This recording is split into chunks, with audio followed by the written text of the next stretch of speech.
जो 900 अरब की बचत इससे अगले 6 से 8 माह में होने जा रही है, इसकी इस वक्त कितनी इंपॉर्टेंस है, कितनी सिग्निफिकेंस है, और ये एक्सपेंडिचर्स को कम करना इस वक्त कितना बेहतर मैसेज है हुकूमत का? जी, सबसे पहले शुक्रिया अरबाब, आपने मुझे इनवाइट किया। मेरा ये फर्स्ट टाइम है कि बोल में मैं शरीक हुआ हूँ मैं आपका। जैसे मुझे इंट्रोडक्शन आपने कराई कि 9 साल मैं प्राइवेटाइजेशन कमीशन की बोर्ड पे रहा, और जब वो बोर्ड पे थे तो बहुत सारे जो भी प्राइवेटाइजेशन के प्रोजेक्ट चल रहे थे, तो इत्तेफाक हुआ आपका डिफरेंट मिनिस्ट्रीज से लोगों से जो है वास्ता पड़ा, बिकॉज जब वो जो जो कंपनीज प्राइवेटाइजेशन की उसमें थी, तो ताल्लुकात उनसे जब आए, टू बी वेरी फ्रैंक, जो इस्लाहात गवर्नमेंट ने एक कमेटी जो बनी थी जून 2024 में, उसके उसके अब इम्प्लीमेंटेशन का टाइम आया है।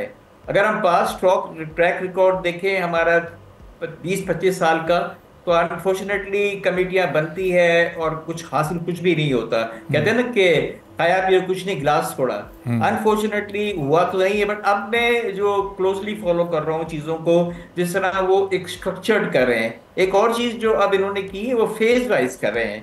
इतना बड़ी चीजें एक साथ करते हैं तो वो डिलीवर नहीं होता। अब फेज वाइज चीजों को कर रहे हैं, और ऐसा लगता है, और स्पेशली आफ्टर 18 अमेंडमेंट, अगर 18 अमेंडमेंट 2008-10 में आई है, उसके बाद बहुत सारे इदारे हैं उसकी कोई जरूरत ही नहीं थी फेडरल के अंदर। आपने ये कहा कि जो 900 बिलियन की सेविंग है जो आपकी होती है, गवर्नमेंट का रेवेन्यू, टैक्स रेवेन्यू है, वो इस वक्त जो आईएमएफ को टारगेट हमने दिया था 12.9 ट्रिलियन का था। अब ऑलरेडी हमारे 6 महीने के अंदर, बिकॉज इन्फ्लेशन लो है, जीडीपी लो है, तो हमारे पास तकरीबन 400 बिलियन का तो होल आ चुका है। और आगे जाके अब देखते हैं किस तरह इकोनॉमी, क्योंकि अभी इकोनॉमी में इन्फ्लेशन के नंबर्स बहुत अच्छे हैं, आपके जो है इंटरेस्ट रेट नीचे गिर रहा है, बट अभी अभी अभी इकोनॉमी पिक नहीं कर रही है, बिकॉज लोगों की बाइंग पावर नहीं है, लोग कुछ खरीद नहीं रहे हैं। और जो बिजनेसमैन है, चलें आप फॉरेनर्स को तो छोड़ ही दें, लोकल बिजनेसमैन भी हैं, वो इस वक्त वेट एंड सी की अप्रोच कर रहे हैं, वो देख रहे हैं, क्योंकि पॉलिटिकल स्टेबिलिटी भी जो है वो एक बहुत इंपॉर्टेंट है। तो ये जो आपका बेनिफिट होगा आपके खर्चों का, जो ऑब्वियसली इस साल पूरा नहीं आएगा, इस साल जो सबसे बड़ा बेनिफिट जो आएगा, गवर्नमेंट की जो इंटरेस्ट कॉस्ट की जो पेमेंट गवर्नमेंट ने बजट की थी, वहां पे जो स्टेट बैंक के गवर्नर का लास्ट 2 दिन पहले शायद आया था कि कम से कम इनको एक बड़ी saving, probably as far as I remember 1.5 trillion की सेविंग है।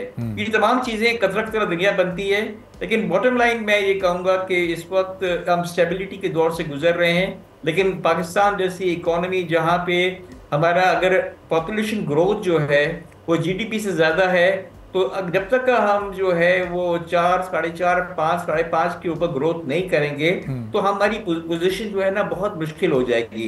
लोग इन्फ्लेशन की जो वजह एक और जो है कि इन्फ्लेशन कम है, उसकी वजह ये भी है कि लोगों के पास बाइंग पावर ही नहीं है। आप जो अगर फर्ज करें कि डिमांड ही नहीं है आपका, तो जो भी आपके जो सप्लायर्स हैं, तो उनको प्राइस को रैशनलाइज करना पड़ रहा है। बट तमाम बातें अपनी जगह पे, चीजें ठीक चल रही हैं, बट अभी भी जो जो चैलेंजेस हैं जो हमें रहे हैं फॉर मेनी इयर्स, तो हमें फोकस चलना चाहिए।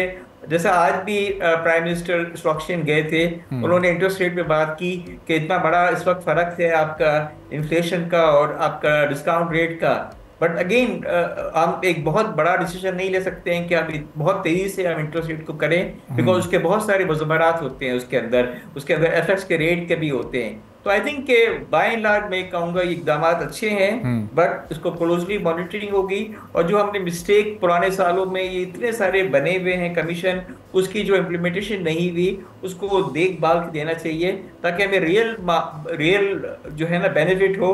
एक और चीज भी बड़ी जो इम्पोर्टेंट है, बस्ट एंड बूम का जिक्र बार बार आता है कि जरा सी हमारी इंप्रूवमेंट होती है तो हम इतनी ज्यादा इंपोर्ट नेट कर रहे होते हैं, तो उसकी वजह से हमारे पास फॉरेन करेंसी की सेविंग खत्म हो जाती है। लेकिन इस दफा जो मैं एक बहुत इंपॉर्टेंट बात वो कह रहे हैं कि एफडीआई भी वो एफडीआई आए जिससे हमारी एक्सपोर्ट बढ़े, क्योंकि जब तक हमारे पास फॉरेन करेंसी नहीं आती है, देखिए रेमिटेंसेज, एक अल्लाह का शुक्र है रेमिटेंस बढ़ गई और मेंटेन रहेगी।